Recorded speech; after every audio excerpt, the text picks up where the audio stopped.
এই দেশটা ২০৫০ সালের মধ্যে হারিয়ে যাবে বলে বিজ্ঞানীদের ভবিষ্যদ্বাণী। ভাবতে পারো, একটি পুরো দেশ মানচিত্র থেকে চিরতরে মুছে যাবে। বিজ্ঞানীরা বলছেন ২০৫০ সালেই সেটা ঘটতে পারে। বিশ্বে এমন একটি দেশ আছে যে দেশটি ২০৫০ সালের মধ্যেই মানচিত্র থেকে উধাও হয়ে যেতে পারে। কারণ সমুদ্রপৃষ্ঠের উচ্চতা যেভাবে বাড়ছে, সেই দেশটির পুরো ভূমি সমুদ্রের নিচে ডুবে যেতে পারে। বিজ্ঞানীদের রিপোর্ট অনুযায়ী এই দেশটির সর্বোচ্চ ভূমি মাত্র ২ মিটার উঁচু। বন্যা, ঝড় ও সাইক্লোন এসবের কারণে প্রতি বছর তাদের ভূমি আরও নিচে নামছে।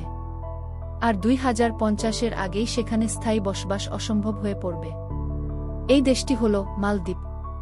হ্যাঁ, বিশ্বের সবচেয়ে সুন্দর দ্বীপরাষ্ট্রগুলোর একটি।